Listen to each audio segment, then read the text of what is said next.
Ce château d'Urtuby a été construit en 1341.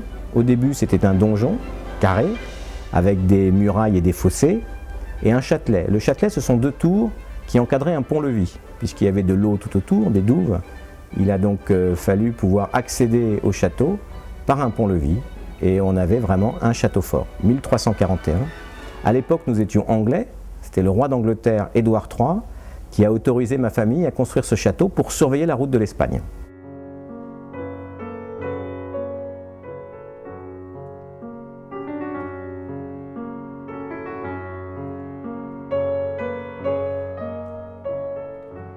Alors c'est la même famille depuis 1341. La règle, c'est que c'est l'aîné des garçons qui hérite de la propriété. Donc quand il y a des garçons, c'est l'aîné des garçons.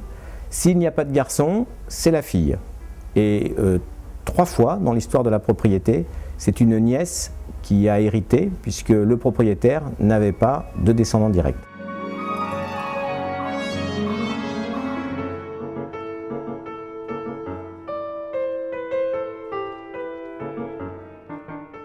Les rois n'avaient jamais d'argent. On peut dire aujourd'hui que la République n'en a pas beaucoup plus. Et le système que l'on connaît pour les autoroutes était le même à l'époque pour les châteaux forts. L'autoroute qui est à côté d'Urugne et de Saint-Jean-de-Luz est financée par des péages. C'est une société autonome qui se finance par les péages étant autorisés par l'État. Et grâce à cet argent, les autoroutes ont financé la construction des voies. C'est exactement la même chose pour les châteaux forts à l'époque. Le seigneur d'Urtuby construisait à ses frais son château et en contrepartie, il avait un droit seigneurial sur la route. Il pouvait prendre ce qu'on appellerait aujourd'hui un droit de péage sur la route. Et ainsi, les rois pouvaient se financer des fortifications à moindre frais. Les fortifications ne lui coûtaient rien, c'était les familles qui construisaient.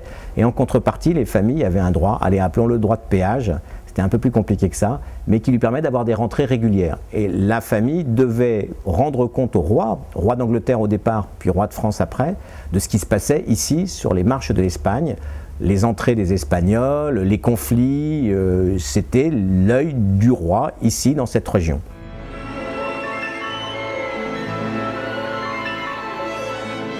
Le château d'Urtuby avait des droits seigneuriaux. Qu'est-ce qu'on appelle des droits seigneuriaux? C'est des droits sur des terres ou sur les mers. Il y avait en particulier ce qu'on appelle le droit d'épave. Un bateau qui s'échouait à Sokoa, une partie de la cargaison revenait au seigneur d'Urtuby. C'était un droit seigneurial. Donc les droits seigneuriaux des d'Urtuby étaient importants, ils étaient sur les terres, sur les mers, et c'était historique, ancien, et souvent il n'y avait pas d'écrit. Ce qui fait qu'il y a eu des conflits, en particulier avec la ville de Cibourg. Les d'Urtuby et la ville de Cibourg ont eu beaucoup de conflits pour la répartition territoriale, où s'arrêtait le domaine des d'Urtuby, où commençait le domaine de la ville de Cibourg. Les droits d'épave, est-ce que le droit d'épave était pour Cibourg ou était pour les d'Urtuby? Voilà, donc c'était le Parlement de Bordeaux qui, toujours en dernier recours, prenait les décisions finales.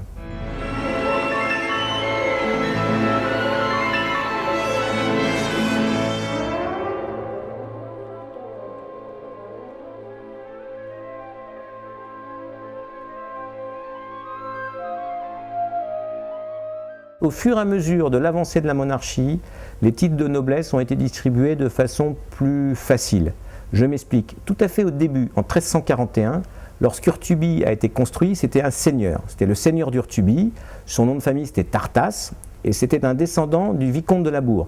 Les vicomtes, à l'époque, les comtes et les ducs, étaient des très très grandes familles avec des territoires grands comme des départements actuels.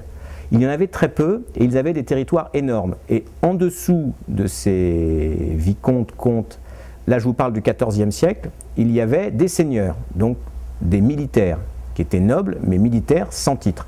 Au fur et à mesure que la monarchie a avancé, elle a trouvé ce moyen, en donnant des titres de noblesse, de permettre à ces familles de remplir un rôle social et un rôle militaire, de protection.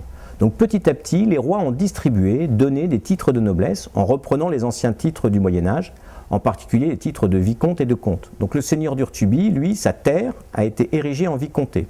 Parce que les rois, en fait, donnaient le titre à la terre.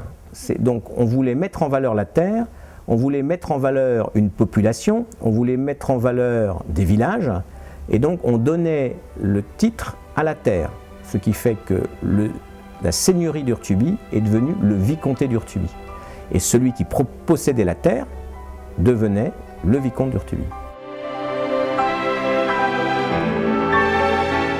La fin de la guerre avec l'Espagne, c'est 1659. Le point final est en 1660, le mariage de Louis XIV. Ça, c'est le traité des Pyrénées qui se termine par un mariage. Mais dans la pratique, il ne faut pas oublier que Louis XIII avait déjà épousé la fille du roi d'Espagne. Je vous rappelle donc que Louis XIV avait épousé sa cousine germaine. Autant vous dire que la paix avec l'Espagne n'avait pas été faite, malgré le fait que Louis XIII avait épousé la fille du roi d'Espagne. Donc en fait, il y a eu un certain scepticisme ici. Quand Louis XIV épouse sa cousine germaine, donc fille du roi d'Espagne, ici on n'y croit pas trop. Bon, ça ne s'était pas fait auparavant, donc ils étaient un peu dubitatifs. Au final, les années passant, ils se sont rendus compte que cette paix était vraiment une paix durable et une paix longue. À ce moment-là, les d'Urtubie ont commencé petit à petit à refaire leur toiture pour mettre de l'ardoise, comme à Versailles. Ils voulaient imiter Louis XIV à Versailles. Donc ils ont enlevé la tuile plate que nous avions eu avant pour mettre de l'ardoise. Ensuite, ils ont installé une chapelle, toujours en ardoise, avec un toit en ardoise, et même un très joli toit en forme de bateau renversé, très joli bateau renversé sur la chapelle d'Urtubie. Et puis petit à petit, les années passant, début du 18e, ils se disent mais finalement cette paix, elle dure depuis 40 ans, on va pouvoir transformer encore un peu plus cette propriété. Et Urtubie voit ses murailles arasées. Donc on casse les murailles côté sud pour faire un grand parc à l'anglaise. Donc vous voyez, on fait peu après la paix avec l'Espagne, la chapelle, encore un petit peu après les toitures, on laisse passer encore une vingtaine d'années, on s'aperçoit que la paix dure, on casse les murailles, on aménage un parc à l'anglaise, et toute une aile qui est actuellement le petit salon. Et en 1743, on peut considérer que tous les travaux sont terminés et en 1743, 2 châteaux militaires, Urtubie est devenu un château d'agrément, une maison de famille.